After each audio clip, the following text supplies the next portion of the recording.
E pessoal, sejam bem-vindos ao módulo 2 do Descomplicarte. Meu nome é Pedro Dutra e eu vou estar falando um pouquinho para vocês hoje sobre o tecido muscular cardíaco.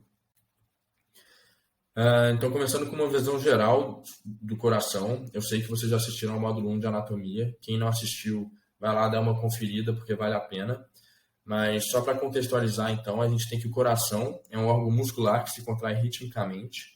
Ele tem por função bombear o sangue por todo o sistema circulatório, né? Então, de maneira que vai irrigar todos os tecidos do nosso corpo. E, além disso, ele produz um hormônio chamado de fator natriurético atrial. Esse hormônio ele contribui no controle da pressão arterial do nosso organismo. Falando, então, um pouquinho sobre os componentes da parede cardíaca, a gente tem que a parede do coração é constituída de 3 túnicas, a túnica interna, a túnica média e a túnica externa, ou também conhecidas respectivamente como endocárdio, miocárdio e pericárdio. A gente vai tratar cada uma delas separadamente e de maneira um pouco mais detalhada. Começando falando então do endocárdio, a gente tem que essa é uma camada homóloga à camada íntima dos vasos sanguíneos e é constituída por endotélio.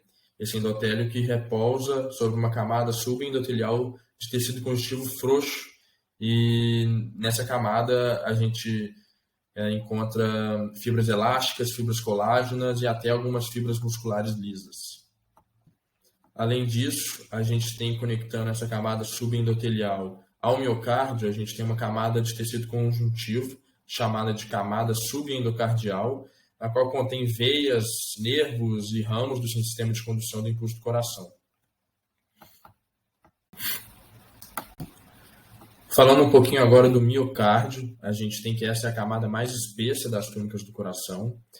E essa camada ela consiste em células musculares cardíacas, que estão organizadas em camadas que envolvem as câmeras do coração, em formato de espiral, assim, uma espiral bem complexa, e que grande parte dessa camada ela está inserida, ela está fixada no esqueleto cardíaco fibroso. Eu vou falar um pouquinho mais sobre esse esqueleto um pouquinho mais adiante. É importante ressaltar aqui que o arranjo dessas células musculares é muito variado. Então, mesmo num corte pequeno, de uma área pequena, é possível ver células orientadas em diversas direções. Aqui, então, a gente tem uma lâmina histológica do músculo estriado cardíaco num corte longitudinal.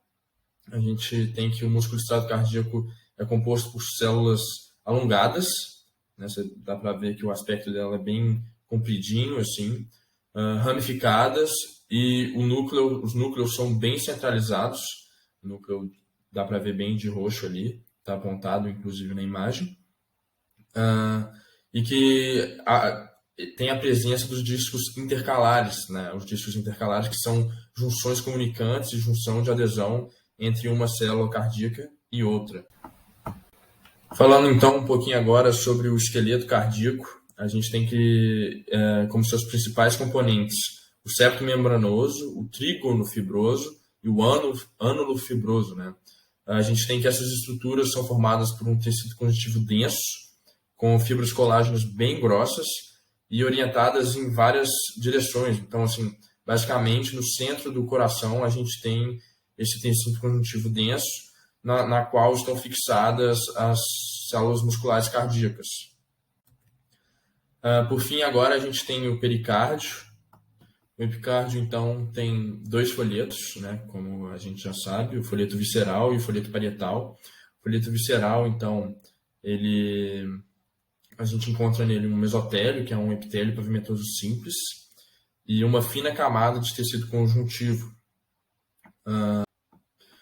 Além disso, a gente tem a camada subepicardial, que contém veias, nervos e gânglios nervosos, e o tecido adiposo, que geralmente envolve o coração, se acumula nessa camada. E, por fim, a gente tem o folheto parietal do pericárdio, né? E entre esses 2 folhetos, a gente tem um espaço virtual ali, em que se encontra um pouquinho de líquido para facilitar a movimentação entre as 2 camadas. Falando um pouco então sobre as válvulas cardíacas, a gente tem que as válvulas elas consistem em um arcabouço central de tecido conjuntivo denso, que contém fibras colágenas e fibras elásticas revestidas em ambos os lados por uma camada de endotélio.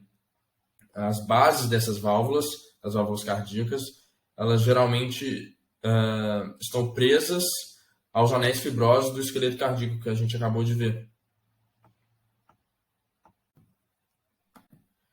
Agora vamos falar um pouquinho sobre sobre as células do sistema gerador e condutor de impulso do coração. Então, só para relembrar um pouquinho, a gente tem que esse sistema é composto por dois nódulos ou dois nós, né, o nó sinoatrial e o nó atrioventricular, e pelos feixes atrioventriculares, né, esses feixes que se originam no nó atrioventricular e se ramificam para ambos os ventrículos.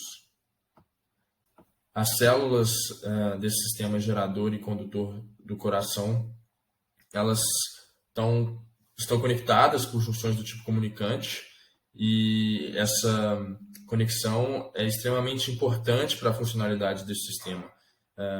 Fica para uma outra aula de eletrofisiologia, mas essas junções são fundamentais para o bom funcionamento do coração. Falando um pouquinho então de cada um dos componentes que eu citei anteriormente, a gente tem que o nó sinoatrial é uma massa de células musculares cardíacas que são especializadas, elas têm formato fusiforme e elas são menores do que as células musculares do átrio. E também apresentam uma quantidade bem menor de miofibrilas quando você olha numa lâmina histológica. As células do nó atrioventricular são bem parecidas com as células do nó sinoatrial. A única diferença, porém, é que elas se ramificam, elas emitem projeções citoplasmáticas em diversas direções, de modo que elas formam uma rede, então é bem ramificado mesmo. E por fim, a gente tem que o feixe atrioventricular, ele é formado por células bem semelhantes às do nó atrioventricular, porém, à medida que esse feixe vai ficando mais distal, vai se dividindo dentro do ventrículo, eles tomam uma forma já mais características, que são chamadas de fibras de Purkinje. As fibras de Purkinje, então as células das fibras de Purkinje, elas contêm dois núcleos centrais, e o citoplasma ele é rico em mitocôndrias e em glicogênio, e ele é escasso em miofibrilas, e isso fica bem evidente nas lâminas histológicas. Outro ponto que é importante destacar é que os ramos do feixe atrioventricular, depois de um certo trajeto no tecido subendocárdico, eles penetram o ventrículo, tornando-se intramiocárdicos, né? E por que isso é importante? Porque esse arranjo torna possível que o estímulo que é gerado lá no nó atrioventricular, nó sinoatrial, penetre as camadas mais internas da musculatura do ventrículo, garantindo um bom funcionamento do coração e da hemodinâmica. Aqui então a gente tem um corte histológico das fibras de Purkinje. Esse está pegando uma área ampla, mas é só para vocês terem uma noção de como é essas fibras num corte histológico. Agora eu vou dar uma aproximada para a gente dar uma detalhada aqui. Aqui a gente pode ver, então, nessa região que está branca, é basicamente glicogênio, tá? Porque na hora da preparação da lâmina, o glicogênio se perde. Mas, então, nessa região seria composta por glicogênio. E por que o glicogênio? Né? Um depósito de energia ali para a célula cardíaca utilizar quando necessário, né? Além disso, a gente pode ver aí os núcleos centrais, geralmente um ou dois, e as miofibrilas bem escassas, bem na periferia da célula. E por que é importante? Qual é uma aplicação prática, né, clínica, de saber um pouco da histologia cardíaca? Então, a gente tem que, no infarto agudo do miocárdio, né, quando a gente sabe que existem fibras musculares, que entre as fibras musculares do miocárdio existem terminações nervosas livres e aferentes que estão relacionadas com a dor, a gente sabe que vai ser essa inervação sensorial que vai ser estimulada durante o infarto do miocárdio. Então, quando tem uma coronária obstruída e para de chegar o suprimento sanguíneo para as células cardíacas, a gente vai ter uma isquemia naquela região, as células cardíacas vão sofrer da falta de oxigênio e vão morrer, de modo que são essas terminações nervosas que eu citei anteriormente que vão mandar um estímulo de dor que a gente sabe muito bem da parte clínica que está relacionado com a angina, que é bem característica, uma dor bem característica do infarto, e está naquela região que eu expliquei anteriormente. Então era isso que eu tinha para trazer para vocês, essas foram as fontes que eu utilizei para fazer essa aula, e espero que tenham gostado. Até mais.